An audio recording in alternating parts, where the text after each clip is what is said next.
On. Hello, everybody, and welcome to an episode of Cat, the TTP. It's a good start. There. It's a good start. We've already. Oh, and Adela is frozen again. We Hooray! actually we're holding off because Adela had frozen, and we'll see this is fixed here in a moment. While we're waiting, I'll just do a quick introduction of Cat the TTT RPG. I still can't say it for some reason, which is designed by John Wick. Not that John Wick, but That John Wick. but the other that John Wick. You know, the one with the dog that kills all Yep. of the mobsters. That one. What the movie was based on. It was based on this RPG. Yeah, no, it was based on the designer's actual life. Oh, and we completely lost it. No. Welcome back. Oh my gosh, I'm back. It's amazing. Oh, tech issues. So why don't we do a quick introduction of our players? Adela, why don't you go first while you're here? Yeah, good thinking, good thinking. Okay, I am playing Fluffers MacGyver. Fluffers MacGyver is a Maine Coon that that's sarcastically, loves being toted around by a 7-year-old little child and treated as though she is completely incompetent or just like a little baby doll. Fluffers MacGyver is, pretty competent, such as the name. What else? I am usually on Wednesdays with you fine fellows or fine people, and I guess if you were to find me, I do make children's clothing at bellabclothing.com, and well, let's see here. I'm also Craft Ninja 1216 on Twitch and on multiple other things. So Nice. that's me. And you can find Adela this Saturday on Star Trek Adventures on this channel. Check it out. It's going to be fun. Well, Mick, why don't you tell us about yourself and your character? My name is Mick or Micktastic. I stream on Twitch at twitch.tv Micktastic. I also have a Twitter and an Instagram under Baron Von Milk. My cat's name is Tiger and Cheese. He likes fishing in his spare time. He's Tabby Ragamuffin. He also likes getting into fights. And occasionally goes on ventures with his human, who is a private eye. Interesting. Good to know. Okay. And last but not least, John, why don't you tell us about yourself and your cat persona for the day? I'm John, and I play with these peoples as much as I possibly can on this channel, doing the games. You can find me and mostly pictures of my dog on Instagram at Distillasaurus Rex. It's mostly the dog. But otherwise, my adventures in distilling.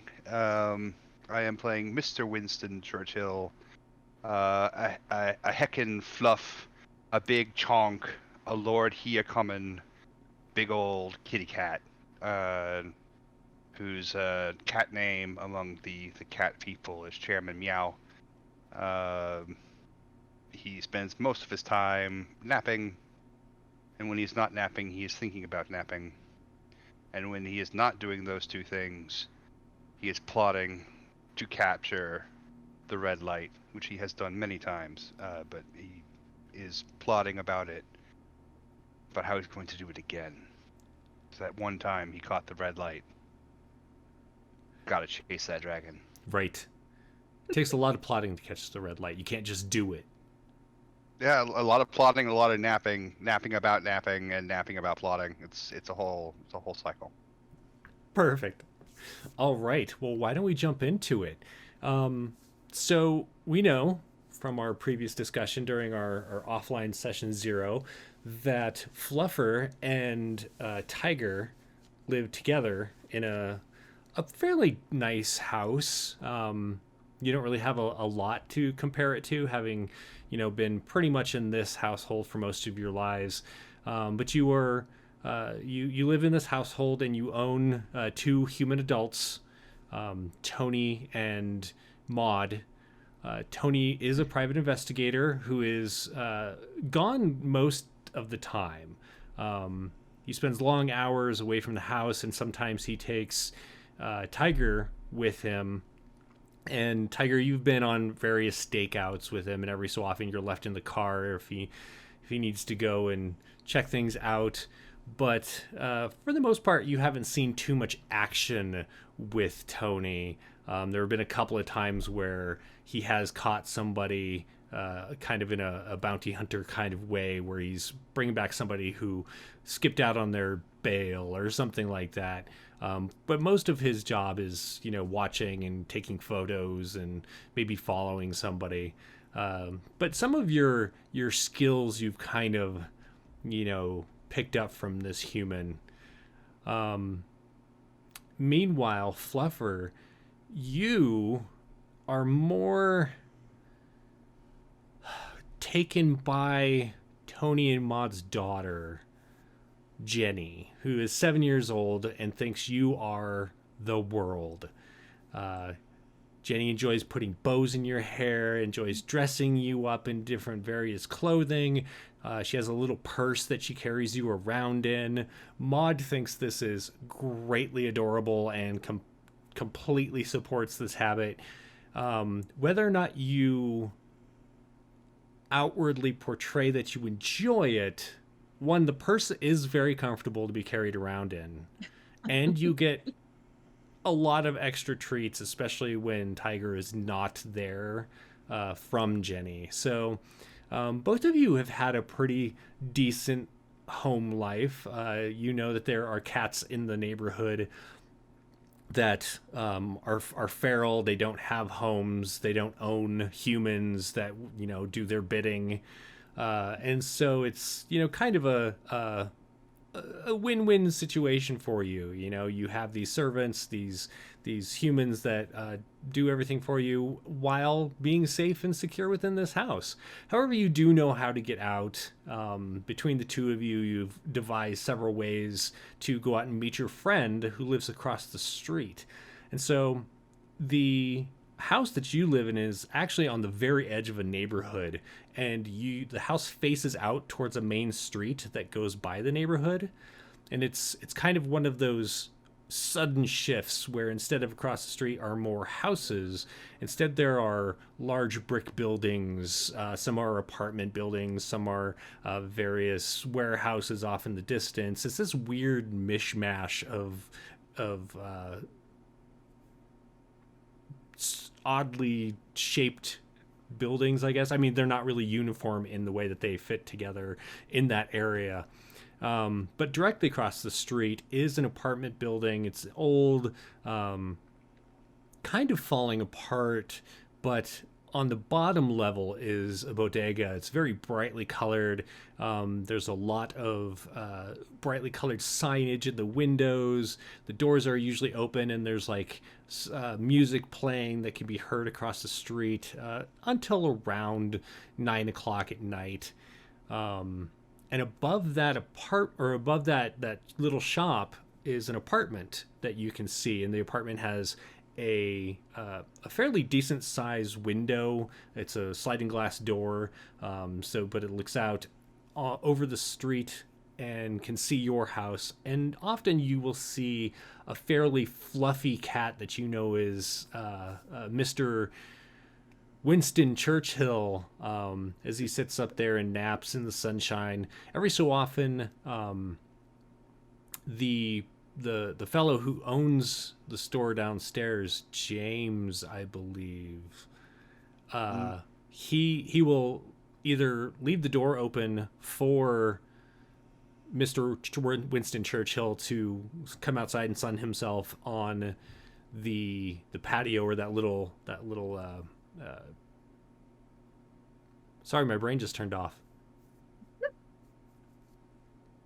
The thing that's outside the door. Stoop? The stoop? The stoop. That was the Porch, stoop. yeah, Stoop. the overhanging Stoop. porch. Balcony? Balcony, thank you. I'm like, it starts with a B, and I just can't think of it. So yeah, the balcony has like a well-weathered cat tree on it that has been sitting out there since before Mr. Winston Churchill even came to live here. Mr. Winston Churchill, is this your first home, or have you been to others? It's probably my third home. I Okay. tend to find myself with older humans, who, then stop being around the house, and I mean, I gotta go somewhere, and so usually I get passed on to slightly younger humans of the older humans, or changed hands to other older humans. I mean, who clearly need a Mr. Winston Churchill in their lives. Right. I mean, who else is going to take care of them and watch over them? I mean, obviously, Right. it's got to be me. I'm good at that. And as you spend your days here in this building, a lot of times James will leave the door open for you to go out and sun yourself. Usually it's only closed when he's home and it's a little chilly or windy or whatever, or if there's a storm going on or the weather says that there will be a storm, he leaves it closed. And a lot of the times he actually will take you down to the bodega because he knows you won't run off. You've proven that you want to own this space and him, and therefore you really don't have an issue with it. And you tend to get a lot of treats when you're down in the bodega, but once a week you're left upstairs for sure. That it's kind of it's like some kind of weird ritual where you're left up here, and then these other humans bring a lot of goods into the building that are potentially going to become yours as well. Like Christmas, like you can't look at the presents before you get them. Right. You have to unwrap them. Yeah, no, yeah, I understand. Yeah, and they're always in those big, like brown boxes that are very fun to sit in. Sometimes when you first moved here, you thought those were your gifts, were the boxes.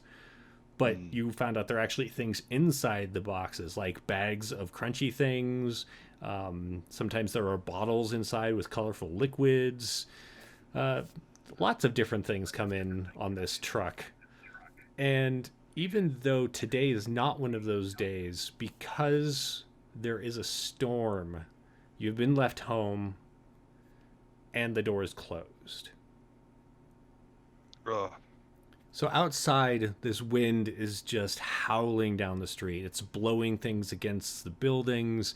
You're hearing rain, just sheets of rain, like smash against the windows, and it's kind of jarring, and it has you all on edge. And Mr.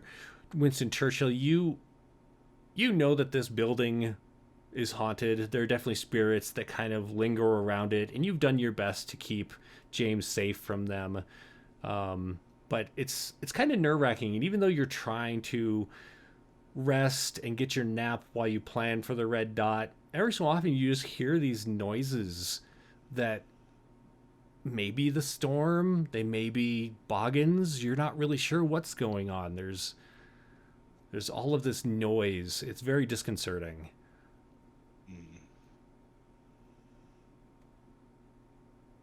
It's nasty weather outside. There's noises.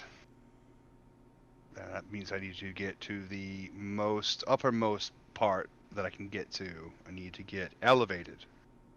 The most elevated point in this building that I can find. There are some kitchen cabinets that have spaces above them. That's your highest point that you've found here. You know that there is an attic, but you've never really figured out how to get up. It's just like you can see that there's a door that blocks the way, and it's not really put in a place that you can get to it without something underneath it to climb up into. But yeah, the kitchen cabinets are your highest point. I'm gonna go there, and Loaf. I'm gonna loaf up in there, just full cat loaf, so I can survey the ground below, see if I can ruminate on the source of the sounds. Okay. So while you're hanging out up there and keeping an eye out to see what the source of these noises might be, across the street the storm is just pounding on the windows and the door and that the screen door to your house. Fluffer and I almost said Mick Tiger. The screen door is just like it never really latches very well anymore, and so it just keeps like slamming against the frame. And there's screaming going on in the house because Tony has fallen asleep watching one of his favorite genres of movies, which is, zombie movies. And so there's like right now a very intense scene going on where somebody's being eaten by a zombie. And Jenny has been put to bed. As far as you know, she's asleep. Her door is closed, and so neither of you are currently in there. And Maud is actually at work. She had even though she's a hairdresser at a salon, she also does some private work. She's been hired out for like movie sets and stuff like that. And so you don't really know what she's doing this evening as far as specifically, but you know that she's at work and has not arrived at home yet. The sun has set, and looking out the window, you can see just these waves of rain as they come down and the street lights illuminate them. And it just has you know that this house, you haven't really had to do much as far as protecting your humans from boggins. You've talked to Mr. Winston Churchill before and know that the bodega and the building it's in definitely has its infestation periods, but you have a pretty chill life over here. You don't worry so much about those. But you're getting the sense that just something is weird, whether it's the storm or the screaming on the TV or something, just a little bit on edge. What would you be doing? I'm probably gonna go check the source of the sound. Okay. Make sure that it is the TV. Okay. So you head into the you leave the kitchen, which you were maybe looking out the back window from, and you leave the kitchen, and there's a small it's not even quite a hallway, but just like a little connecting area. There is a hallway that goes off of it down towards the other rooms, but there's the living room right there that has a decent sized sofa and a lazy boy armchair that Tony's like rested back in. It has a cup holder in it that there's a beer that's opened, and there's like the steady vibration of Tony's snores. And sure enough, on the TV there flashes these bright whites and dark blacks of this intense scene in shadow, and of a zombie horde that's trying to get to these people behind a chain link fence. Okay. And there's a large window that looks out over the front street, and you can see the rain. You see things go flying by, some trash every so often. A beach ball goes rolling by. And it seems like every so often the light outside kind of winks a little, like the storm is affecting the power a little bit. Okay. Is there anything else you'd like to do? I guess I'll go check on MacGyver. Okay. So while Cheese has been... Oh, by the way, I feel like I should explain this real quick. So all cats have 3 names. They have their human given name. So, for example, we have Fluffer and Tiger. They have their cat name. So, for example, we have MacGyver and Cheese. And then they have their secret name, which they don't tell even like their best friends. And true names have power in this game. And so if boggins, which are various spirits of the nether realm, were to learn your secret name, they would have power over you. And then you have to go on a quest to find a new secret name. So with that in mind, Cheese, you go looking for MacGyver. But while Cheese has been investigating the noise, what has MacGyver been doing? Oh, MacGyver's electrified by all the shenanigans going on. MacGyver's just kind of prancing around, tail up, ears up, just looking around and running to the front to see all the what's happening right in front of the house. Okay. So yeah, Take it all in. the best room to do that in is the living room. And so, Cheese, as you're heading to find MacGyver comes scurrying around the corner from the hallway and jumps up on the windowsill to look out the window. There is a small table there that has some plants on it. It's kind of in the way, but it really actually kind of gives you a little bit more area to sit upon so you can look out the front window. It's just the wind and rain is intense. You've never really experienced a storm like this before. And it just kind of intensifies that strange feeling. And across the street, you can see the lights of the bodega kind of flicker a little. And there's a light on upstairs that also flickers. And a little bit like soon hereafter, your own lights begin to flicker as well. Okay. I'm gonna look at MacGyver and just ask, like, this is strange, right? Like, this isn't normal. Or is this normal? I think MacGyver's gonna blame it all on the storm. I wonder, and you know what? And MacGyver is super crafty and knows just a little bit about like electricity in general. So we're gonna try and like turn something on or off. Okay. What's the easiest thing you can turn on and off? Well, you can already tell the lights are dimming out. I think maybe testing other rooms to see if it's the whole house. Sure. Yeah, so there's a light on in the kitchen. The light spills into the dining room, which you can see. So essentially there's like the kitchen and the living rooms in front, and then there's like connected over on the side. You could go from either room into the dining room. There's no light on in the dining room, but the light spills from both rooms into there. Where do you want to go test this? Let's I don't know. What do you think, Tiger? Where can we what can we turn on that's easy for a kitty with no thumbs? The TV? Let's do it. Yeah, the remote sits on Tony's lap, just kind of half forgotten. It's easy enough to jump up on his lap and just step on it if that's what you'd like to do. Yeah, let's do that. Okay. You jump up there, and Tony's a deep sleeper, especially once he's had a beer or two.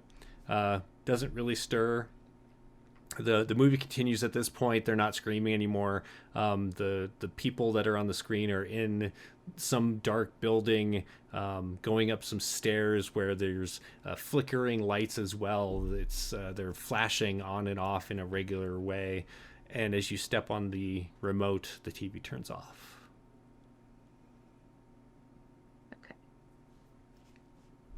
So the TV should be fine then. Okay. So it's about this time that you're kind of facing the main window, the large window in the living room, and you turn the TV off, and so all of that motion light goes away instantly. And you notice that even though like there's a flicker of motion outside that catches your eye, and you kind of glance across the street, and you notice that in from the rain, scurries a furry form that you recognize. It stops in the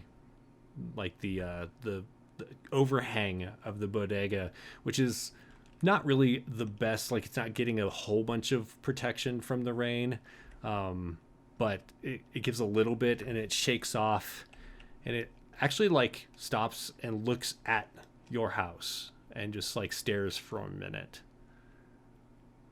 Ooh. Now this is Winston then. No, No. Who is it? this is Gremlin. Gremlin, you know, doesn't own any humans. Gremlin doesn't have a home necessarily, other than the streets and wherever Gremlin finds a space to live. You've had a couple of run-ins with Gremlin, mostly Gremlin coming over and like digging up the rose bushes or various things in your yard, trying to mark some territory that doesn't belong to Gremlin in your area. And you know that Mr. Winston Churchill also tends to have a lot of issues with Gremlin as far as when he can't go into the store because it's, you know, delivery day or the storm or whatever. Gremlin will come over and go in and like just help himself to whatever he wants in the bodega, and we'll go outside and sit in the space where you all can see, and we'll like eat the thing or tear it up, or sometimes he just like opens up bags of food and then leaves them there. He just wastes them. I think we lost Adela again. Oh no. I know why. So Tiger, you notice Gremlin over there, and as this happens, you know, he's very blatantly staring in your direction, and then walks into the bodega. The door is open and like wedged open in the way that it often is, and you can hear the music coming out from inside. What do you do? I'm gonna look at MacGyver and say, let's go and see what's going on. And we could also visit Winston or Mr. Winston Churchill while we're out and about. I've been doing my best to try to remember to say the whole thing. Mr. Very Winston important. Churchill. It's very important. And then your cat name is Chairman Meow? Chairman Meow. Okay. I am sure that Fluffers MacGyver is absolutely down with going with you. What do you think, between the two of you, what manners have you figured out to escape the house? Welcome back. Fluffers totally would want to go on this excursion. Okay. And yes. Though previously, because we've gotten out before, Fluffers actually does have like a little device. It's like a sticky sock, you know, like a kid's sock that has the sticky bit on the bottom, and like is able to kind of fling it up to a doorknob with two little pulleys, where we can just kind of like pull open a door knob, have it twist just enough. Yeah, actually, in the front door is one of those that isn't like the round knob. It's like the lever knob, which you've heard Maud, you know, just she loves it because like when she's bringing in things like her hairdressing sets and all that, it's such a pain to have to try and grab. So she just like uses her elbow and all that. But because of the design of it, it's just that much easier for you to use the sock, throw it up and over it. It is unlocked right now because Tony is expecting her to come home at any moment. So it's quite easy for you to do this. And the door just... I feel like this could be a test here of... It's not quite an easy, but it's kind of a moderate test because of the wind. So I'm going to have you... We're going to roll our first thing of the night. Okay. You're going to roll. Sorry, I need to look at the traits again real quick. Probably claws, wouldn't you think? So you, or you could do legs. So you have claws, coat, face, fangs, and legs. I'll give you your choice of claws or legs. I'd like to roll legs because I have a 4 for legs. Okay. Yeah, I'll go with claws because I have Okay. a 4 for claws. So we roll what, that number of d6s? That number of d6 is correct. D6s, okay.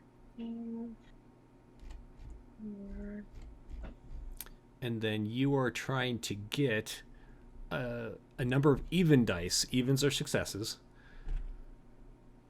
So for a moderate risk, you need to get 2 successes. So I got 2 6s, 1 and a 5. Okay, well you got your 2 successes. Perfect. Nice. Okay, I've got 16, a 6, 2, 2, and 2. That's a whole bunch of evens. Perfect.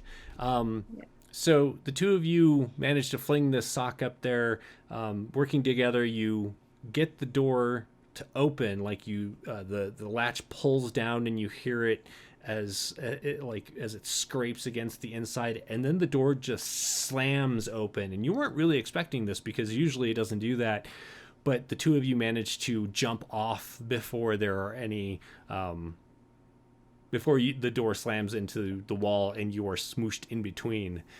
So landing on the floor, you can tell that the outer storm door is currently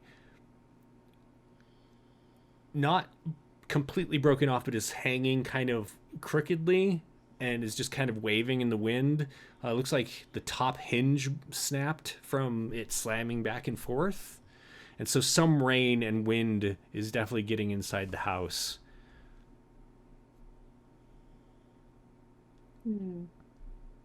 Like, how concerned are we about closing it back up? I mean... That's more a you question than a me question. I don't think I would be concerned. I don't think Fluffers is concerned. Yeah, I mean, obviously we can get like, back in. The humans can deal with it. That's their problem now. So I am going to bring up as soon as I find it, so I can make sure that I express it correctly. Though, like, we don't want to necessarily let mice into the house. Like, that's part of our goal, is to keep it a mouse-free house. Maybe we should try and close it. Fluffers will close it. Oh geez, where did I lose this at? Sorry. Knowing that we can open it back up with no problem. There it is. So remember that if you get wet, you can't use your magic for the rest of the day, even if you get yourself dry again. And so as you like open the door and the rain's pouring in and everything, there is that thing that crosses your mind. Not that you're expecting to need to, but it definitely explains why cats don't necessarily enjoy getting wet, because it subdues the magic that they can use. Well, you know what, Fluffers, you know how most houses have like plastic bags underneath the sink in the kitchen? Yeah. I think before we head on out, Fluffers is just going to kind of scurry over the kitchen and kind of bat open that door and pull out some plastic bags and just kind of like do the handles over so we have like little capes, sort of. Gotcha. And then head out. Okay. But I think we'll try and close the door, just thinking like, you know, we got rid of all the mice. Probably shouldn't let any more in. Okay. So, and do you give one of these plastic bag capes to Cheese? Okay. Yes. Between the two of you, how do you want to try and close this door? Now, is it a kind that is like outside, like it opens out and it swings in, or is it like opens in and So you have to like it pull? opens into, so you would have to pull it. Yeah. You'd have to pull it. And it's a screen door. Is it like, does it have metal on the bottom and then screen, or is it all screen? So the store door is actually like there's screen at the top, but it has a slide up window, which is currently down. So there is like screen on. Essentially, you could access the screen on both sides, and then the Yeah. bottom is just like is metal with the Yeah. glass in between. So it goes metal glass screen. Um, Fluffers is, loving this ingenuity. I think if we can get Tiger to pull my tail, not a joke, and Fluffers is gonna jump up to the screen and dig in the claws to like pull it with having Tiger pulling on Fluffer's tail. I see. So you want to close the screen door essentially, or the storm door, and leave Yeah, the main door open. Okay. yeah. Um,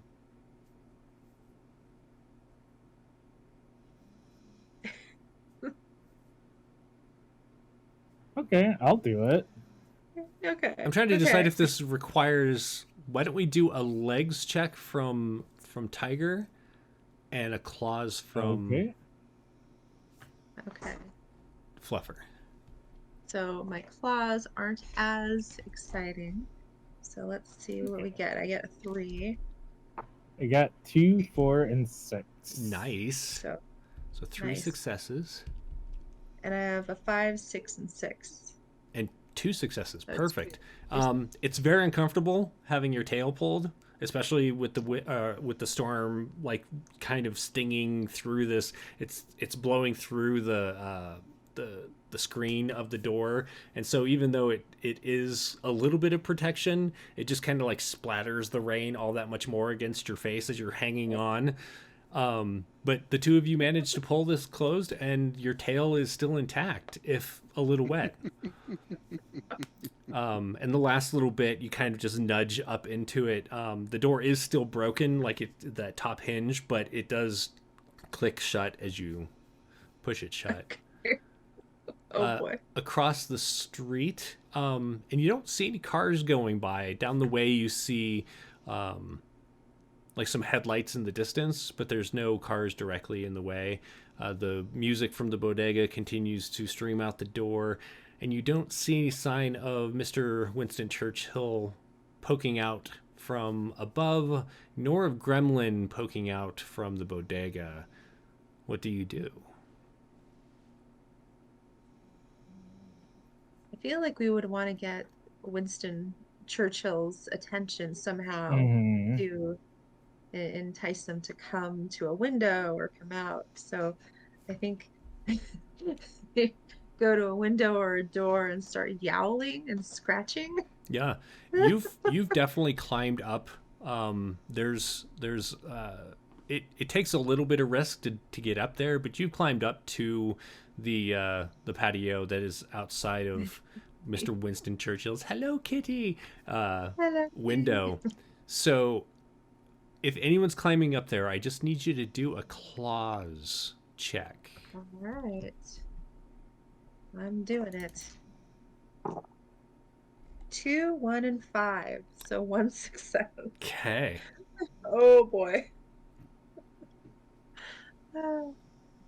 And are you also climbing up there, Tiger? Yeah. Okay. I got 2 6s, a 5, and a 3. Okay. About halfway up, you're kind of you jump up on this barrel that's been outside the bodega for as long as you've lived in the house across the street. You jump up on that, and then you kind of hop over and cling onto the brick wall and start climbing your way up. And as you're like, there's a little bit of a ledge that circles the building. It's not really enough for most creatures to walk on, but you're pretty good at like just creeping along on this small little ledge, and a gust of wind comes up, and you manage to catch yourself, Fluffer, but something What? rips loose in one of your paws. Oh And my god. it hurts. Like it's terrible. It doesn't look like it came out, but one of your claws has been injured. You're going to take one scar Oh. to your claws. Now remember, if you get 3 scars, I believe, I'll double check that, but if you get 3 scars in against any trait, your trait will go down by 1 point. So it's not Wow. not Okay. currently down, but if you get more scars, it could potentially drop your trait. This will heal over time. Oh, man. Okay, so yeah, you managed to make it to the ledge or to the balcony, but you have a little limp as you catch up with Tiger. Okay. Oh, man, that's unfortunate. And nothing happened to me. I was Oh, fine. you completely scaled up just fine. You've done this a lot of times. It was just the wind caught Fluffer in just the wrong way, and it's a little slick because of the rain. Just didn't quite The work extra out. plastic. Yeah, like, yeah. you Your know, cape. that's Actually, why, the like, wind superheroes catches don't your wear cape capes. and expands it. And you're like, "Grrr." Like big eyes, big claws, this cape fluttering behind. Oh my god. Okay. Well, I think we're gonna like, start banging on a window, swatting windows. Okay. Uh, from your height, Mr. Winston Churchill, you've been keeping an eye out for anything weird, anything that's causing this weird feeling in the building, and you haven't seen any boggins make themselves apparent. But there is that sense that something is there, and you're just trying to relax and really kind of go over it when you hear something scratching at the door and meowing outside. Well, I mean, clearly now is the time to pounce. So I'm going to take my my amazing chonkiness. Pupils will dilate. I'm going to go into cat pounce. And do a wild leaping scurry towards the sound. Okay. Surprise attack! Why don't you either a claws or a legs? I feel like. Claws or legs? Let me take a look at this thing here. Right. So 1, 2, 3, 4. 4, 4, 2, 3. 4, 4, 2, 3. So that's 3 4, 4, 2, successes. 3. That is 3 successes. Okay. So you launch yourself off of the cabinet. In slow motion, you sail towards the door, and there's some curtains, and you manage to grab them, and your claws just rake these tears down them as you slam against the door. And those of you outside see this like fairly chunky, fluffy yellow cat like hit the window and then slide down at the edge of the curtain. Outside the window, you can see your friends from across the street, Cheese and MacGyver. I will strike a pose. There shall be some brief grooming, as is customary. I certainly didn't try and rush here. I came here exactly at the right time. Oh, it's you.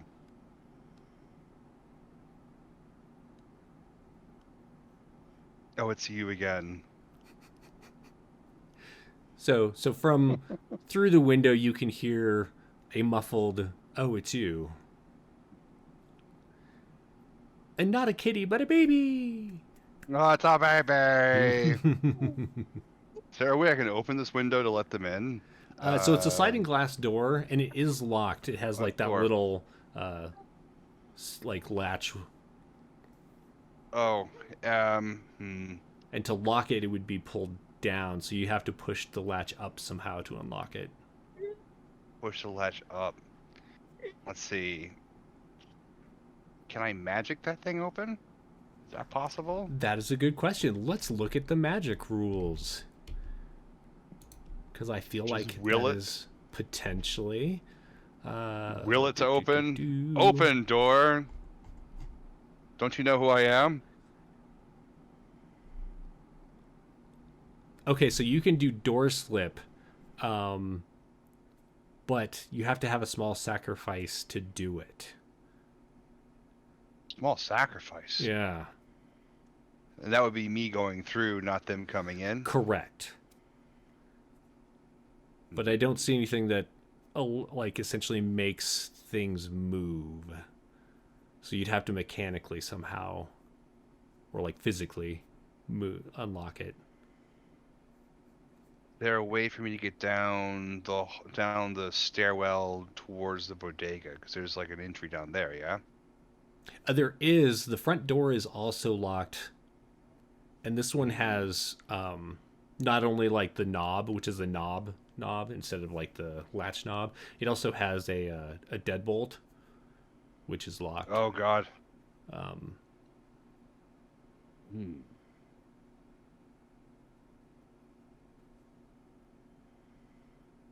Oh, deadbolt, what are you doing on that side of the door?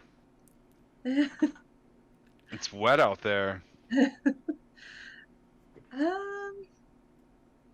See, I feel like Fluffers knows how to pick locks. Fluffers has done it quite a few times. So, what is the possibility of having like the ledge and the door lock be somewhat close? They're somewhat close, yeah. Somewhat close in proximity.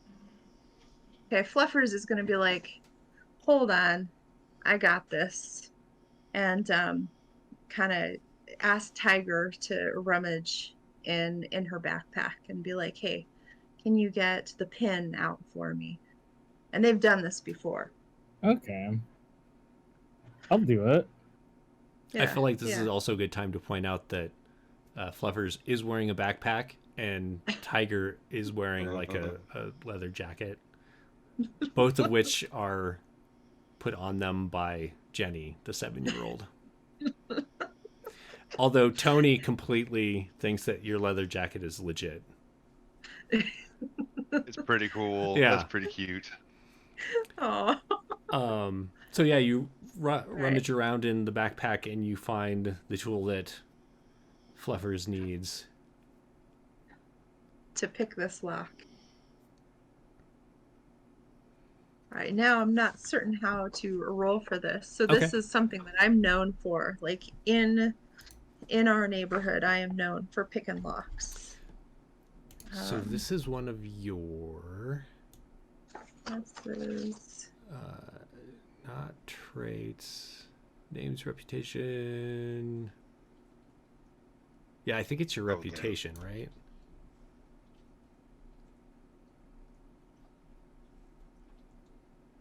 I think it's reputation. It's the thing you're known for. All right. So how many points do you have in lockpicking? And Adela is frozen again, I think. No curses! It's those boggins. Right? Not the boggins. Not the boggins. So I'll just explain this while we wait. So cats have reputations and traits. Traits are part of their physical being. So you have claws, coat, face, fangs, and legs, as well as tail. I missed mentioning that one earlier. And each one essentially has a ability that is connected with them. So like claws is part of your manipulating the things that you're using your hands for, but also, or your paws for, but also fighting. And fangs can also be for fighting if you're biting things, but it can also be for carrying things that may be awkward to carry and such. But on top of that, you also have reputation. So it's things that you're known for in your neighborhood. So, like, you might be a good rat catcher, so your reputation would be rat catcher, and then you put points into that. And for every point that you have, you roll a d6 when you're doing one of these checks. And it's a really simple system. You want evens to succeed, and odds are failures. So, in this situation, Fluffer has 3 points in lock picking. Welcome back. And rolled a 3, 2, and a 6. So that's 2 successes, which is exactly what you needed. So you get up there, and there it's like this kind of weird thing. It's not necessarily a lock so much as inside is like this little circular area that has a line carved out of the middle of it, and you manage to like get your little tool in there and flick it, and it turns, and inside Mr. Winston Churchill, you can see as the latch kind of does this jiggling and then clicks up. Oh, I'm gonna, I guess, rub back and forth against the door, and then kind of push into it with my giant fluff. As your Try and get a fluff little bit of mooshes against it, the door slowly cracks open enough to let them in. Rain and wind blow in, getting the floor damp pretty quickly. Oh, there will be less finesse in the closing of the door. Okay. Close it. As Tiger and gross. Fluffer, are you going in the door? Yeah. Tiger, are you going in as well?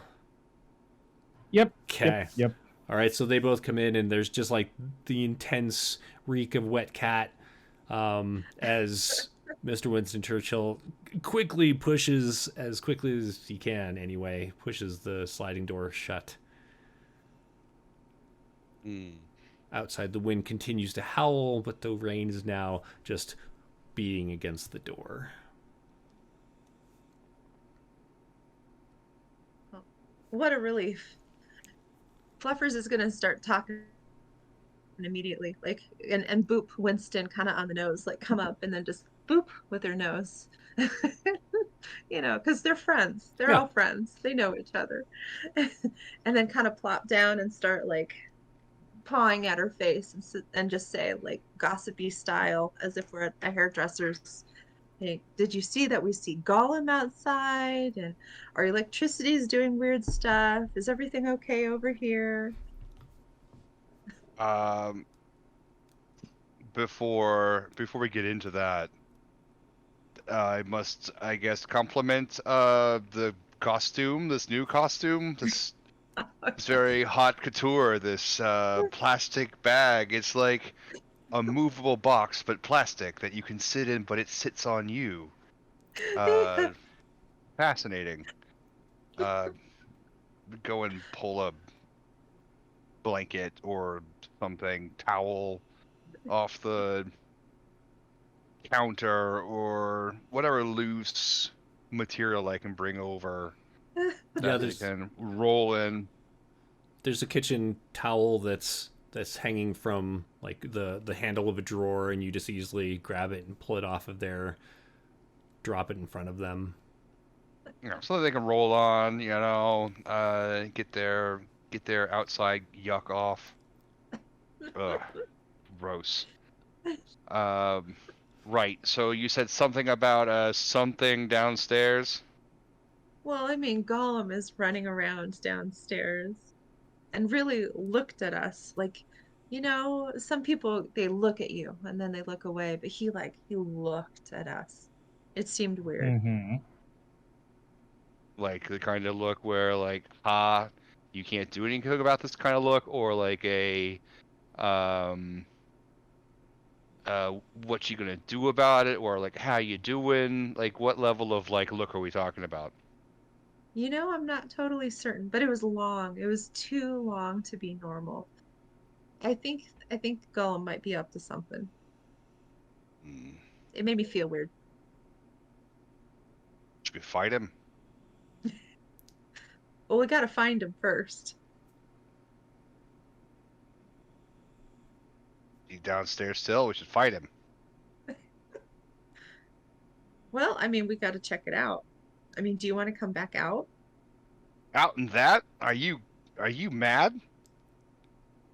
There's a perfectly good door over here that like leads into a driveway downstairs. Like, why would you go out there? I don't know. We don't know. Let's go down the driveway then. Well, it's locked. I mean, like double locked, like circle lock and another like spinny bar lock kind of thing, like the double lockdown lock. Oh boy. Well, I mean, I could try. I could always try. You know I'm good at picking locks. I mean, I'd go down the chute if I could. I'm just too big. Oh, you have a chute? We could try the Ah, chute. the garbage chute. Oh, It's an old building. Or were they like mail chutes? I can't remember exactly how the old buildings worked. Well, they're like chutes that were like for garbage. They used to like throw them into a little chute, right? In these old buildings. Sure. Back in New England. Yeah. Too big. We're just having the worst tech time with Adela today. Or Adela. Tiger, what do you think?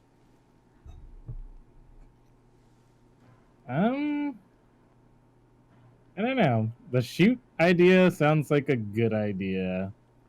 But I do think we need to take care. What's his name? Goblin? Gremlin? So Gremlin is his cat name, and Fluffer has been calling Gremlin Gollum. So there might be something that Fluffer knows about Gremlin that you all don't know. Right. Yeah, let's I think we should deal with Gremlin. Okay. We could just sit here and sing the song of our people, and then someone will have to come upstairs. I mean, like, there's no way that they couldn't hear a chorus of the people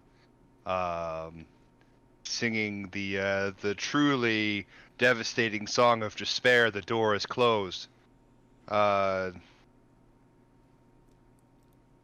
So while you're bringing this up, that is a total option for you to use to get attention.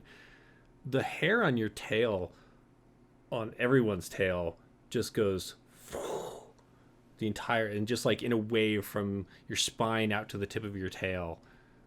And you hear this like scratching,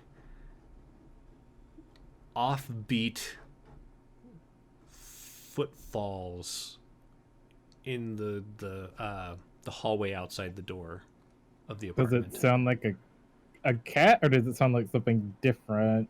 You are pretty sure, with the way that your tail reacted, even though it's wet, that there is a boggin in the hallway.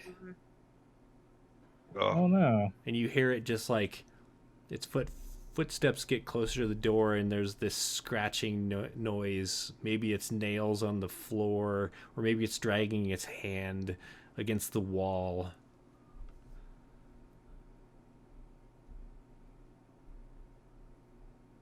So what should we do?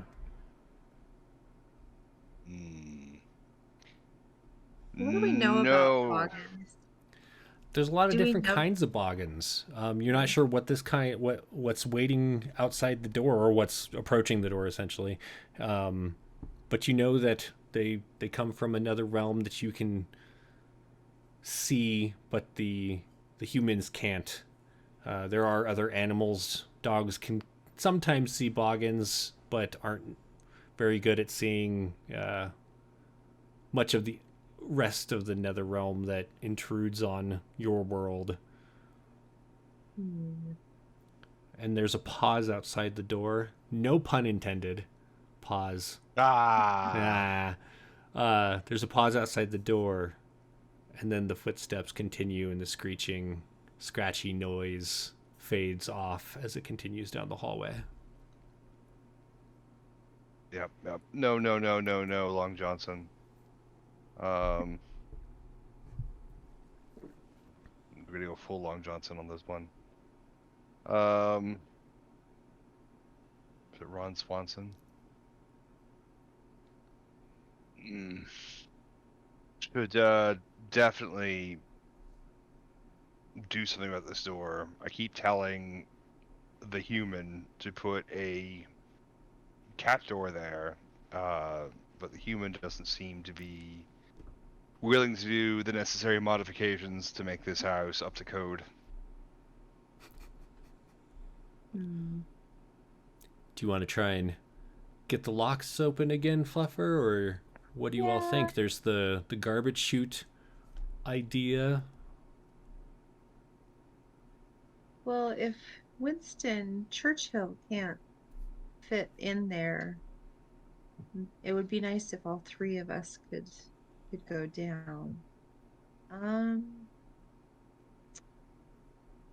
Let me try the lock. Okay. We'll try it. So your gear that you kind of carry around with you, is the sock in there? The sock is in there. Okay, so you have a good feeling about how to open the lower handle and lock. It's really the deadbolt that's above that you have to try and figure out the most. What do you think? Okay. What would you do to try and get that open? A deadbolt. And it's just like the turn kind, like it's somehow you'd have to turn it from going this way to going this way for it to be open. Yeah. Darn our lack of thumbs. Right? Yeah, lack of thumbs. Let's see. Oh, I should have thought about this beforehand. I'd come up with something witty for you guys. What if there's like a baby shoe that I can fling out and it like, Excuse me. hi, and it hooks like on the latch to pull it one direction. Gotcha. You know, that I stole from our little girl when Right. she was younger. All right. Why don't we have you do...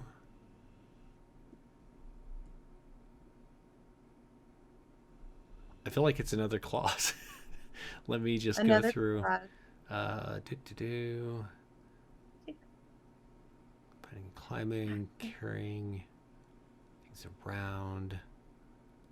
You could do claws or legs. I'd like to do legs Okay. because I get 4 with it. And there's a 6, a 4, and 2 1s. Okay. This one is a little more difficult. Let me check.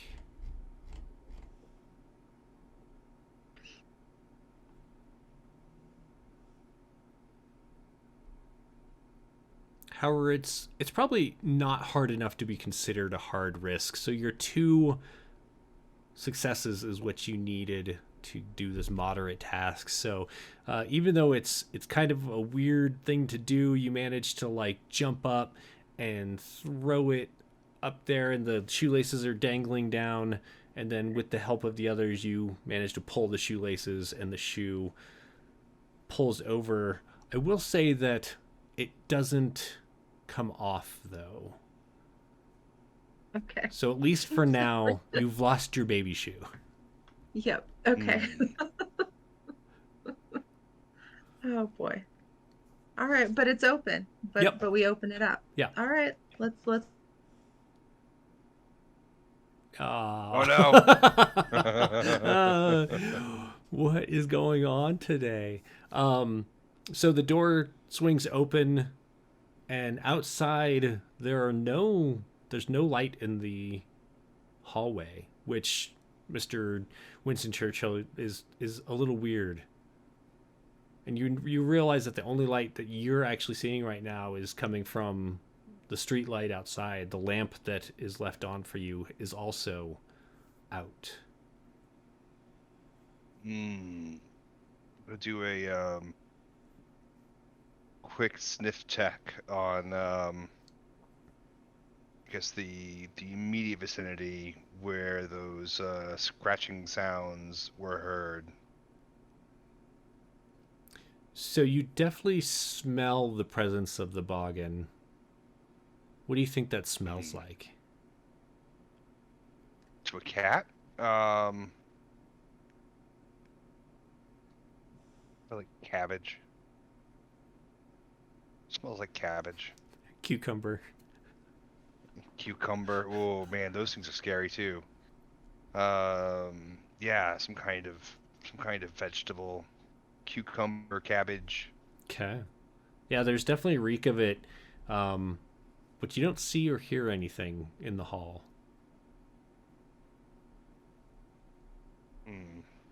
Tiger Cheese, what are you doing?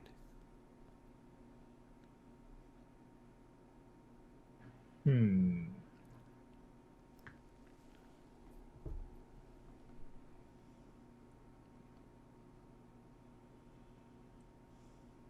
think I'm gonna go on the defense and prep for whatever is waiting for us in the dark. Okay. Is there anything that I would need to roll for that, or? No, you would just kind of, if we'll do it kind of like a held action, Okay. where you're trying to be aware of anything that might be coming out of the dark, which you can see fairly well in, but in the fading black that is the end of the hallway, you don't see any sign of a boggin or any people. You see some other doorways, and there is a doorway with stairs that is directly across from where you are. And Mr. Winston Churchill, you know that goes down to the bodega. It is also dark. There's no light in it. Is the super upbeat 1980s music still being played? You can hear it coming from downstairs, yes. It's the same pot of coffee that's been like brewed earlier during the day, and it's kind of low volume, and so it's kind of beginning to bake at the bottom of the glass. Is that smell still coming out? It is, and in fact, it smells a little more burnt than usual. More burnt than usual. Yeah. Well, I mean, I think going downstairs. I mean, yes, I'm concerned about the boggin and James, but sure, there's also sausage. We should probably go downstairs for those three reasons, but mostly the sausage. That sounds great. Let's do it. Tiger, are you good with going down the stairs? Mm-hmm. Okay. So as the three of you head across the hallway, you do notice that the lights flicker on a little bit. They're very dim and kind of this weak flickering, and slowly they brighten back up. Having dealt with boggins in the building previously, Mr. Winston Churchill, you know that it is likely, now that you're seeing this, the presence of the boggin caused the lights to dim and go out. And now that it's moved off far enough, the lights are coming back. Interesting. So it's moved on. Well, not moved on, but moved away. A general idea of like what the range of its influence is. Like, do certain types of boggins have greater range, or do they all have a general like influence? I would say that the ones you have encountered generally have a similar, but you do know that they are differing depending on what you've discovered as maybe age or strength, something like that. And you do notice that down the hall is still dark. The sausage will have to wait if that's still dark. Well, so the stairs that go down are lit, and that goes down to the bodega. Yeah. If that's where you want the sausage, and then the hallway is darkened off in the direction where other people live. Yeah. So, but it's not normally dark, right? Correct. So yeah, the sausage will have to wait. The boggins that way. And it must be crushed. And you do hear, as you're kind of in this in-between space of your home and the stairwell that goes down, and the flickering light and the dark at the end, you do hear something smash downstairs. Uh-oh.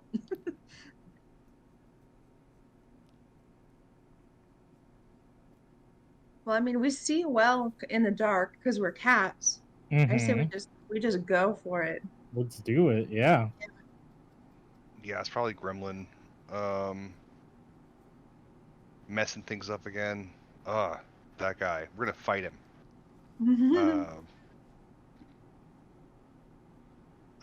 Yeah, we should probably go though. Deal with this Gremlin, this boggin. It's worse. It has a higher level of threat. Okay. So, do you all want to head down the hallway towards the darkness? Mm-hmm. Yep. Okay. So as you head down that direction, the light does begin to flicker on from the other hallway lights above you, and you see an exit light turn on fairly suddenly at the end, illuminating the end of the hall as there's like a small beam of light coming down from it. There's one of those push doors. It has like the handle that you push against if you were a human to go through there. But no sign of the boggin. I think Fluffers is going to take like a run and jump and fling her body against the push lever just to open the door enough for everybody else. Sure. Why do we call that a legs?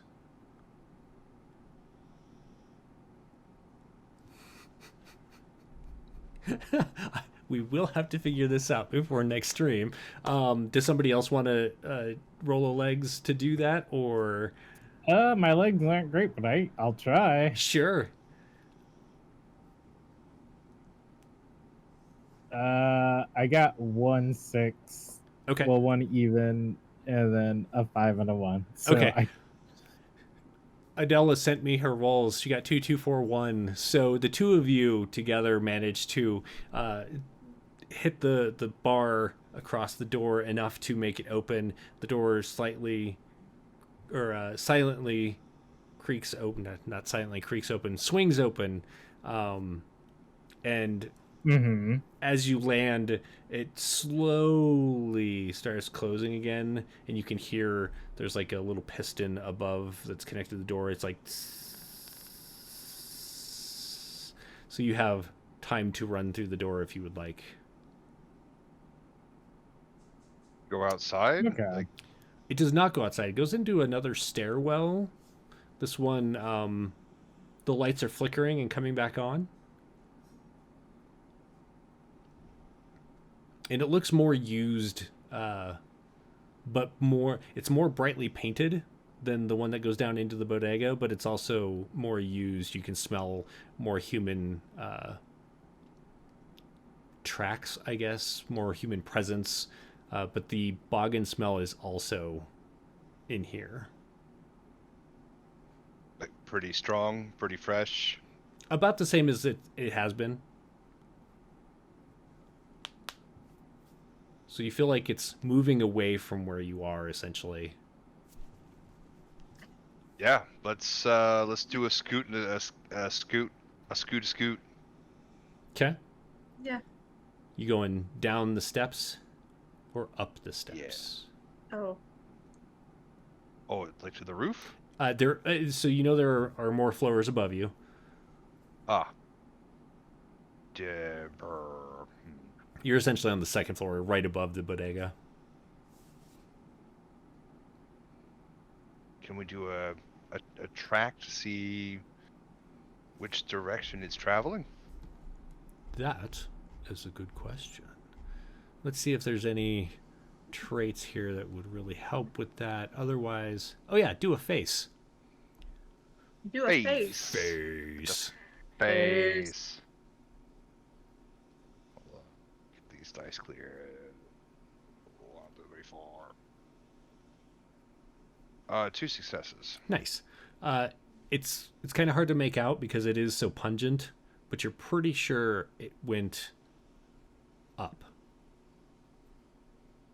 And up we go. Up. Okay. So you head up the Yes. stairs, and as you get there, the lights are still out on this level, and there's like a little window that is in the door that goes out onto this floor, and the hallway is only lit on the very far end. Kind of down by where the stairwell to the bodega is.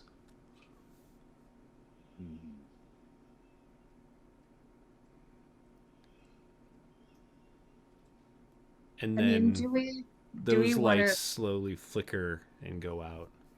Ooh.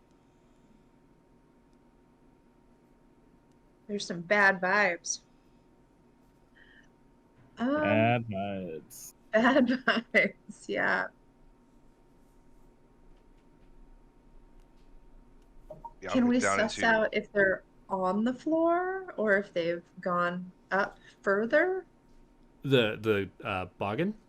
Mm-hmm. Why don't you make a face check? Face. Your face!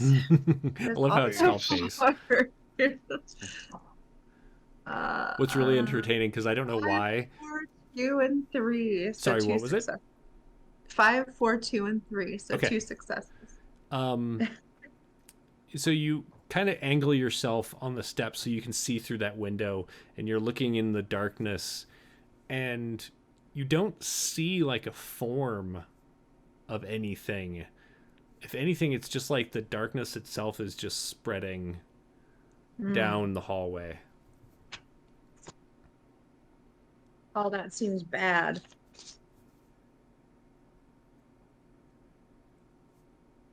Now we're all kind of good sneakers. Maybe we should just sneak around a whole bunch and see if we can't smell it out. Okay, so you want to get into the hallway and try and sneak Yeah, up on it, let's do that. essentially? Yeah. So this door is closed, and it has on the side a handle, a latch handle, like in your house. However, the door is quite heavy. It is like a fire escape door. It has that extra oomph to it, and whereas you were able to push against it on the other side with that bar that goes across, this side you'll have to turn the latch and then somehow pull it open.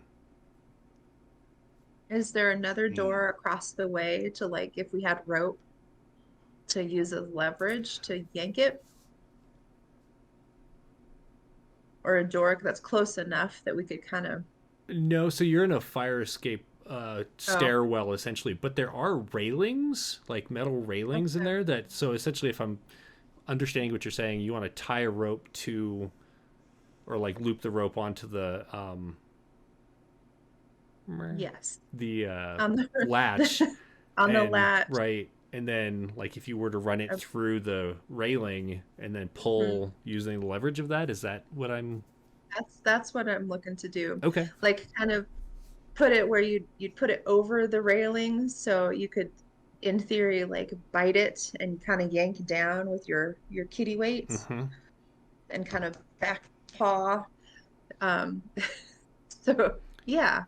So why don't we do this? Who's going to loop it and who's going to pull? I can pull. Okay. Okay. And I'll loop. I mean, unless Sir Winston Churchill wants to loop it. That sounds like work.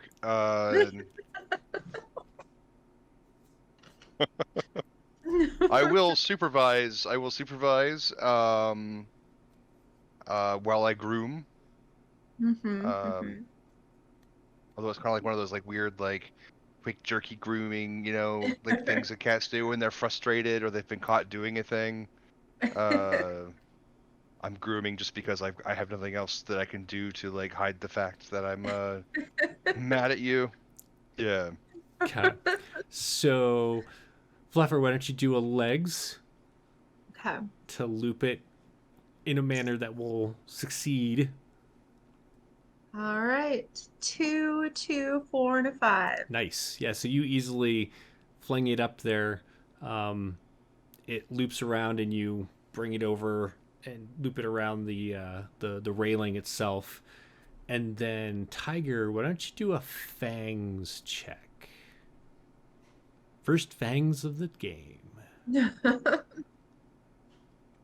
All right.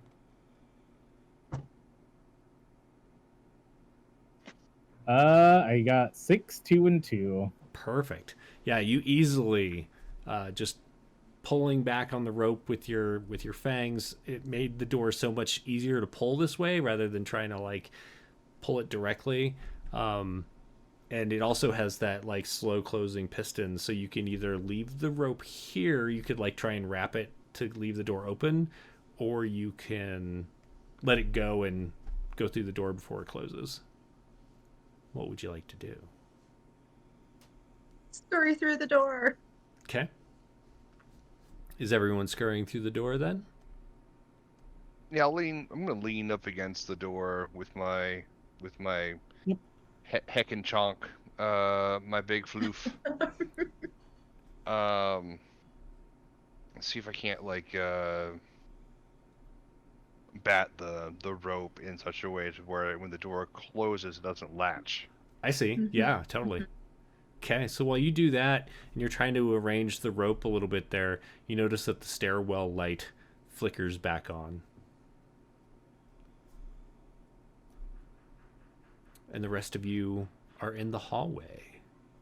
It essentially just looks like this darkness is slowly spreading down the hallway. And then like you notice from the stairwell, the light flickers on and illuminates just slightly where you're sitting or standing.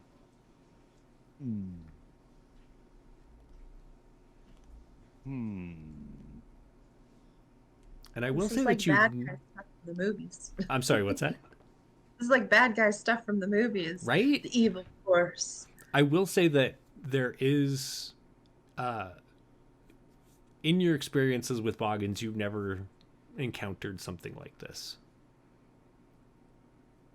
Although the smell, Mr. Winston Churchill, is somewhat familiar as far as the tang of it. Like it has a similar scent, but isn't quite what you've smelled before with boggins. Well, if it's moving in that direction, we should like charge. We like try and get ahead of it. Sorry, hang on. Oh, Oh does no. this mean something?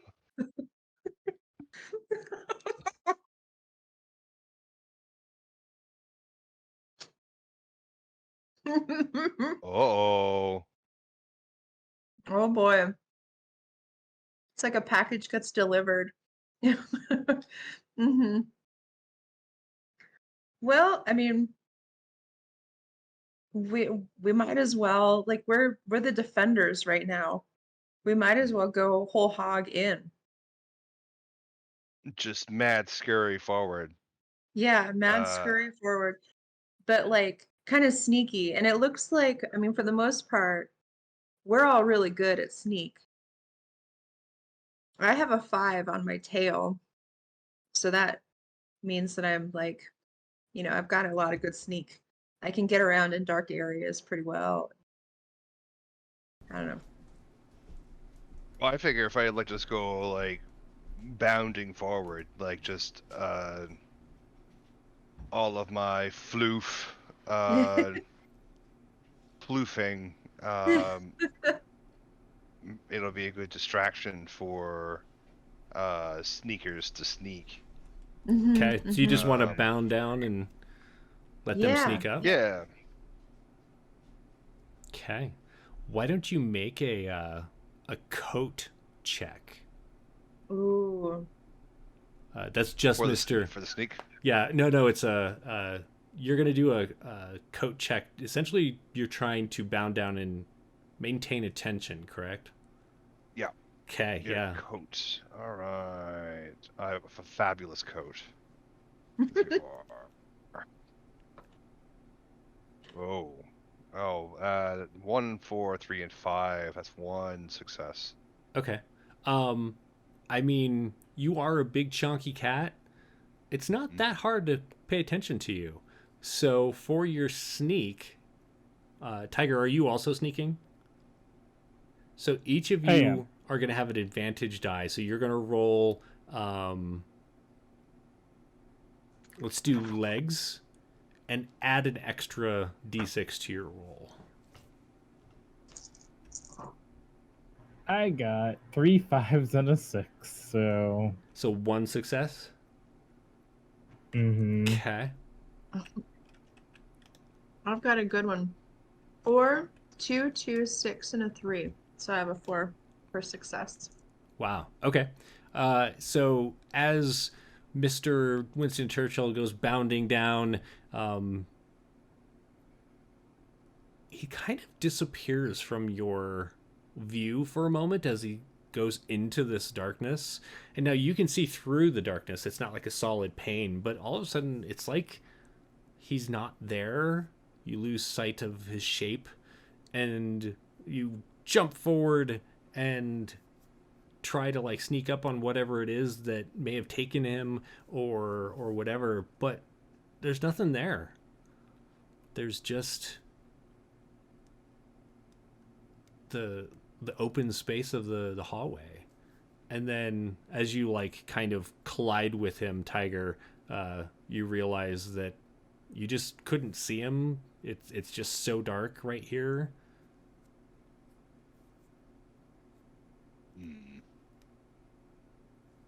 Oh, this is strange. It's very cold. And why don't each of you make a... So you're going to do a magic check, and Tiger's going to lose a die to make it. Okay. Because you're wet and you can't technically do magic, but this is more of a protection thing. So it's magic is Tail. So sorry. okay. Yeah, So I would get 3 for my tail. Okay.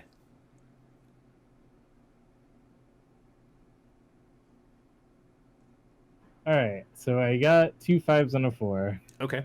And Mr. Winston Churchill? Winston Churchill has 4 successes. 4 successes. All right. The cold is really numbing, and for a moment, Tiger kind of sways on his feet and manages to stay upright. Welcome back. Manages to stay upright, but the cold was really disturbing and physically, we'll call it kind of depressing. Like it depressed your systems, and you almost passed out. Jeez. Meanwhile, I need Fluffer to also make a tail check, but you're going to remove a die because you are wet. Oh, wow. Okay. 2, 5, 5, and 1. Okay, still enough. Same thing. So, Mr. Winston Churchill, you notice as both of them kind of sway on their feet for a moment and stumble in the darkness. Their eyes kind of glaze over for a moment, and then they kind of shake themselves out of it. Why not be in the rain?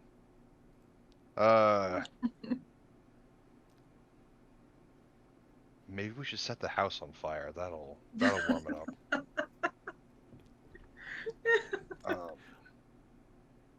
I didn't ask where it was. I said I cast Fireball. Fireball!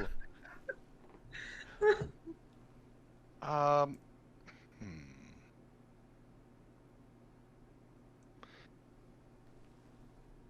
Trying to think on like what we could do to get light on the situation, especially since it's like causing the lights to dim or go out.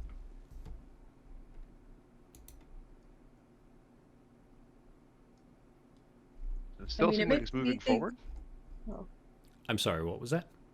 sorry. Is it still moving forward? It is. And you see the exit sign down the hallway from where you just came from lights up, and that little beam illuminates the door below it. I feel like we should throw something that direction and see if it captures attention. Or try and get past it at least. To corner it, maybe? Like, do we have the possibility of, like, bringing the unseen kind of stuff? Like, is this a tangible thing that we see, or is it... You is usually it... do see boggins. Okay. Okay. This doesn't seem... It definitely has the smell of a boggins and is It's not... kind of having that effect like a boggins would, but it's... You don't see anything. Bless you. Thank you. Can we pounce on it? Magic missile into the darkness. Moonbeam. Moonbeam. Yeah, I'm gonna try and pounce on it. I'm gonna pounce on the darkness. So technically that's what they just tried. They tried to sneak up and pounce on it. Mm. And that didn't appear to do anything. You said it was Well- depressing? Like a depressive Yeah, it was like sort of thing? I can't think of another word for it, but like when your systems are kind of shutting down a little bit, like it's not making you sad, but it's like making your breathing was slowing and your heart rate was slowing and Lethargic. yeah, it was more like a system, like your body was entirely lethargic. Hmm. Yeah, like cat depression. Well, you know, Fluffers is known, I mean, for projectile pooping. So there's a possibility. It is a well-known fact throughout the neighborhood. It is.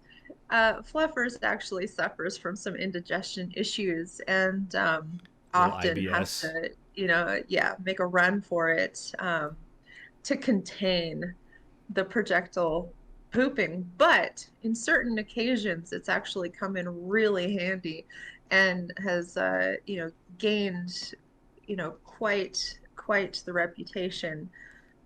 Mostly not to piss Fluffers off because, Otherwise, that's a possibility. That's a possibility. You just don't know. And you don't know when. don't say So- it or she'll spray it. Yep. So, what's the possibility of kind of discerning where this thing might be and then projectile pooping Sure. in that direction? I'll give it to you. Why don't you roll your amazing skill of projectile pooping?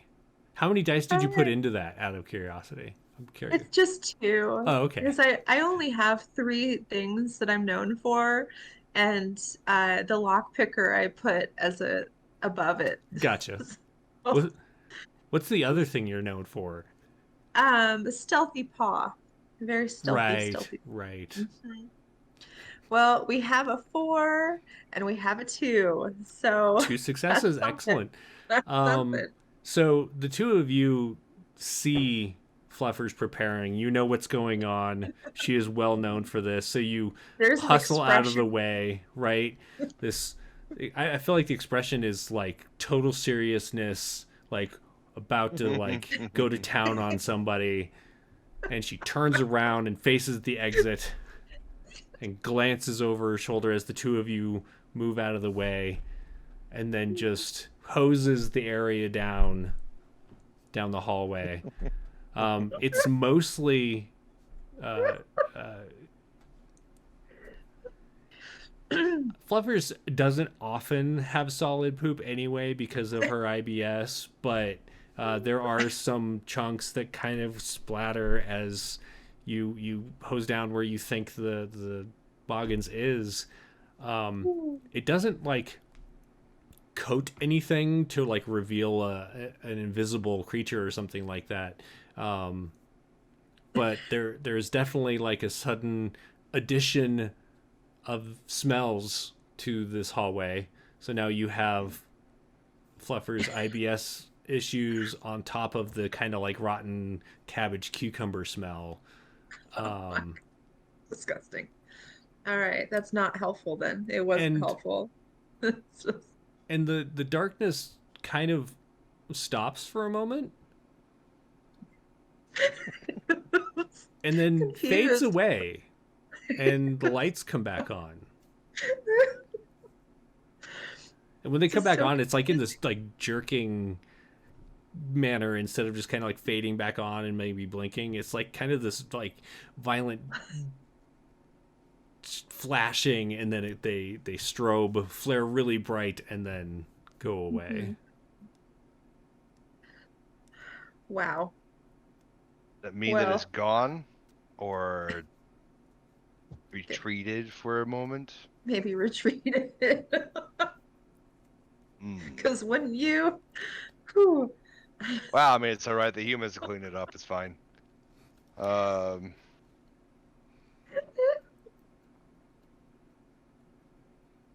We should probably go down and check on that smashing sound that was downstairs. Yeah. Yeah. And totally kick out Gremlin. Or By get kick out, information. I mean, information? You mean tear out his fur in chunks? Well, maybe he's got information. But yeah, let's find him. Also, right. Side note, my cat's food is downstairs and I neglected to fill it up, and the cat peed all around its litter pan on the main floor. That's what you get. That's what... Yep. You should have known better, human. Yep. You know what you did. She froze again. This is why she's been freezing all day, because the cat is enacting vengeance. All right, so are you all heading down this hallway to the stairwell that goes down to the bodega? Yeah. Okay. Yeah, we're gonna find out what's going on down there. So as you pass the scene of the excrement, and you head into where the light or the darkness hadn't quite reached yet, the lingering smell of the boggin fades away, and you reach that stairwell, and from down below you can hear the faint bassy beats of the music playing down there. Yeah, beeline my way down, because there's a gremlin down there. I was told there's a gremlin down there. I'm gonna go get a gremlin. Okay. Tiger, are you following? I will follow. All right, so I'm going to assume that Fluffer also heads down with you. So the three of you quickly head down the stairs, your tails rubbing on the handle or the railings for some extra support as you race that way. And there are no doors in the doorways for this stairwell. And when you get to the bottom, there's like one of those beaded curtains that covers the entrance to the bodega. And there is a sign, an electronic neon sign that either says open or closed. And right now it's lit up as open. And from within, you can hear the music it's playing. And you can already see there's some glass that you can see under the beaded curtain, and there's a large spill of milk just kind of spread across the floor. And And the James is not cleaning that up. No one is visible from where you are. Leap out through the bead curtains. Ha ha! As All you floofed leap up. out, you notice that there is a cooler nearby. The doors open, and several things have been like thrown out from it. There's a couple of the bottles of milk which come from a local dairy, and so they're in like jars or glass bottles instead of like the plastic ones. You see some other non-local ones that are also thrown out, but they didn't break when they impacted.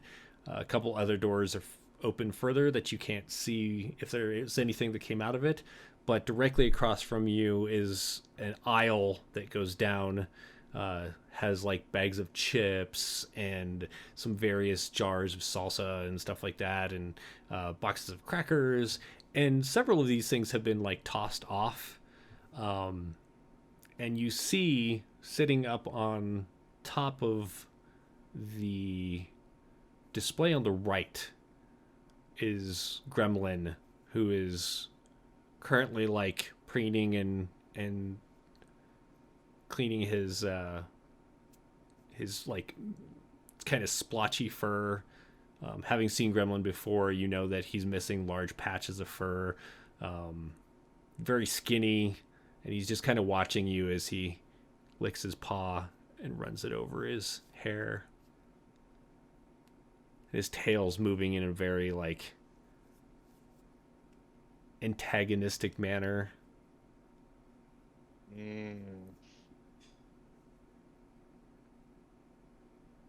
You better start talking before you start missing more fur. Spat, hiss, spat, spat. Hiss, spat, pose. He like looks at you, he looks around, and there's on the other side of this aisle there's like cans that are lined up. You can't see what's in them, but he's essentially sitting on the display in between the two aisles. He just like swats off some cans, and you hear them clang to the ground on the other side.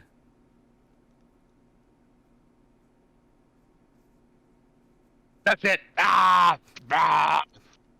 Yeah, I'm gonna throw my entire self towards Gremlin. I'm gonna eat him for breakfast. Okay. So, when cats fight other cats, we do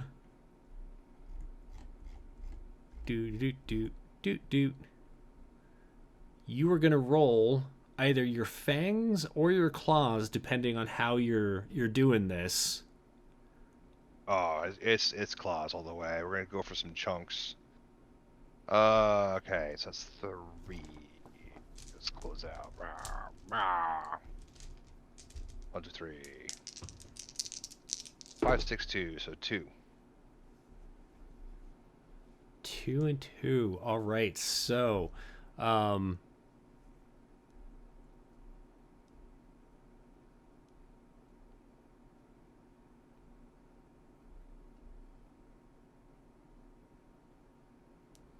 sorry, just rereading this real quick. So you are rolling off against each other, and you went claws, right? Yeah. And Gremlin absolutely like hisses at you as you get closer, so you jump up on there and start racing towards him, and he stands up, arches his back, hisses at you, and tries to like bite at your neck as you are like trying to claw him. And so there's like this spat, bags of chips go flying everywhere. The other side you can hear more cans falling off. You are going to take 2 scars to your coat. 2 scars to coat. Okay. And he will take 2 scars to his coat.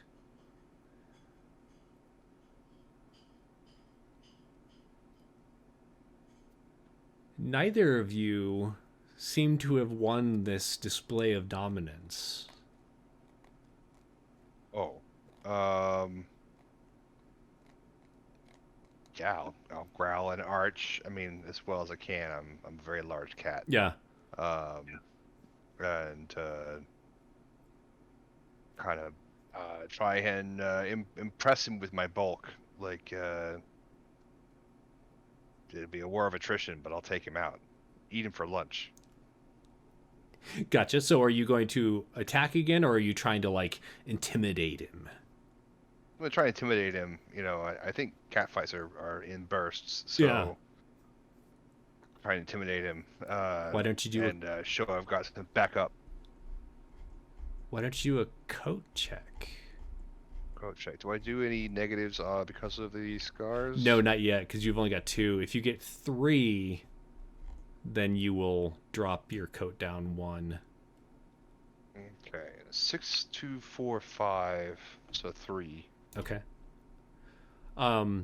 As you kind of puff up even more than your already considerable bulk is, he eyes you and kind of slinks back and forth on the top of the cans that are on that side. And then he's like, I'm not here to fight you. I've been sent with a message. Oh, what's the message, for Pete's sake? Quit being weird about it. Kind of like looks down at all of you and he kicks a back foot out and a bag of chips falls off. It's got no regard. Queenie wants to see you. Queenie? Who's Queenie? So Queenie, as per her name, is the self-appointed magistrate of the neighborhood. She does have a lot of cats that, you know, answer to her beck and call. The 3 of you, not so much, but you do know that she has a lot of clout when it comes to cat society in the area. You find her kind of, I guess it's really up to you on how you find her. She gonna compensate for damages? Because way I'm looking at it, it's racking up. It was like this when I came in. Oh, you know, we can check the cameras. He looks around. Do what you need, but she wants to see you ASAP. That means right away. Duh. We're not stupid. Yeah, why did she come? Like she's gonna come out in a storm like this. And You're the supposed only to delegation answer. she can send. You're supposed to answer to her. She doesn't come to you. I don't remember electing this queen. Did you elect this queen? I don't think I Oh. elected this queen. Nope, Jeez, not you- me. Not me either. I mean, maybe we should run for office. I think Cheese over here has a level head. People would listen. Yeah. You I'd know? vote for Well, Cheese. you do what you I want, would but vote meanwhile, for your humans are gonna be lost. Whatever, She'll you be would waiting. vote for Cheese too. What's that? All right. You would vote for Cheese too, but whatever. Show us to the queen. He like turns around, like struts his way down the like central part of the shelves. When he gets to the end, he looks down at a bag of chips and just flicks it off, and then jumps off and steps out the door into the storm. You need an owner, man. You've got issues. That's why he doesn't have a human. Yeah, but it's wet out there. Is there any boxes that we could turn over and walk around like a tank in? You do know that there is a storeroom off to where you are right now. It's off to your right. We could There's also put bar, another just- cape. We could put capes on you guys. Because Cheese and I have capes. Because we're that We cool. do. You do notice that even though the plastic did help keep them somewhat dry, they were also pretty saturated when they came in. Yeah, that's gross. All right. We could do a Um, box. We could do a box. No queen's worth that level of gross. The door that goes into the storeroom, it's kind of like a storeroom and cooler area, and it has like the push doors, saloon style. I'll go in there. Okay. As you And, like, sorry, go ahead. No, just lean against the door so it's open. Well, as you like round the corner to go down that aisle, you notice that there is a person who's laying on the ground, and their basket that they had been putting things into is laying there with them, and there's like a broken jar of like mayonnaise that's kind of smooshed all over, and there's some vegetables laying around, and some dried pasta bags have like fallen out of the basket. They appear to be sleeping, like they're breathing, but they're not awake. We should lick their face. Yes, and do the paw thing on the face. Oh, yes. Yes. As you go up and your sandpaper tongue rasps against their face, I mean, this has never failed you before, but they don't wake up. Oh, man. Usually I'm good about putting people to sleep, not waking them up. This is those gremlins' fault. Probably is Gremlin's fault. He's in a bad mood. Always. I'm going to eat him for lunch one day. I'll go look for a box. Okay, so you push your way through the door past this person, and inside you can see that there are a lot of unpacked boxes, mostly from fruits and vegetables that are still in one piece. I love that. So maybe something big enough for all of us to be under. So you see little cat feet, and then you see the little like half box, the kinds that you get from Costco when you check out. Yeah. They're definitely we'll just like, so the produce ones tend to be like the shell ones that go together like this, and they have like holes and open areas. But if you look, you can find some other boxes that are more like what you would ship something in or whatever. I love it. Yeah. Okay. If we find one that's full, we can just unfull it. Just push it over. Yeah, just push it over. It's fine. We can blame it on him. Yeah. Rack it up on the charges that we bring into Queenie. So after several minutes of, walking by boxes, going back, sitting in that box, not really feeling that is going to do it, continuing on, finding another box, sitting in that box, and continuing to do this until you find the correct size of box to flip over on yourselves. You do find something that is usable. Excellent. We should take this box and do what is it?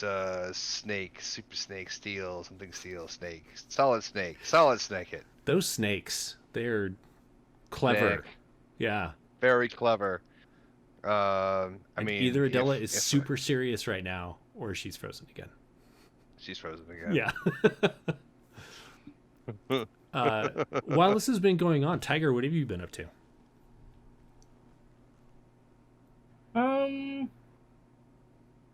Let's see.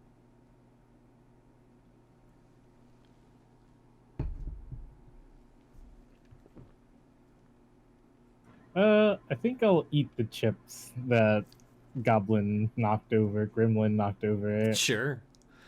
So as you're sitting there and nomming on these chips and the music continues to play,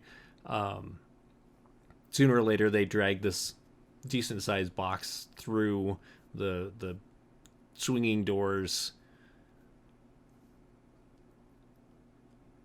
and Fluffers, with a mouthful of cardboard, says, "All right, this way," and starts pulling it towards the front door. Everyone going under the box to go outside? Under the box. So as you go to slip under the box, Mr. Winston Churchill, you notice that sitting behind the counter is James. Excuse me. James has his head rested on the desk, or on the counter. His eyes are closed, and you can see that he's breathing from here, but he does appear to be sleeping as well. Well, I mean, old people sleep. It's fine. I've seen them sleep in weirder places and times. When they die. Well, I mean, that's a long sleep, but they're not breathing then usually. And then I have to think to myself, like, how many days until I eat their face? I'm not really sure. So I try and set it for like 5 days before I start eating their face. But usually they're found before then. So like the circle just, continues. It is a little weird though that like there would be another human sleeping in the same place that James is sleeping, and it's not usually down here where he's sleeping, so that's a little weird.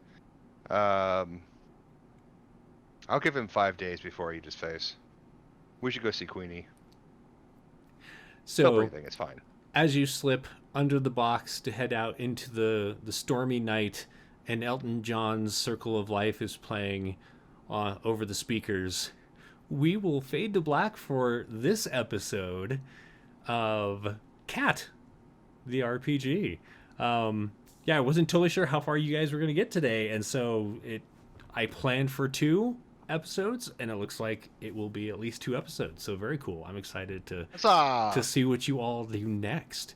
If you were watching live, thank you so much for tuning in today. It's appreciated. If you're watching on YouTube, catch episode 2 on Wednesday, April 12th. Sorry, I had to see what the date was. At 2:30 p.m. Eastern. Also this Saturday, which is the 8th of April, we are doing Star Trek Adventures at 9 p.m. Pretty sure it's 9 p.m. or 9:30 p.m. Eastern. I should know these things. So tune in for that. Otherwise, we will see you all next week. Thanks so much for watching. Bye, everyone.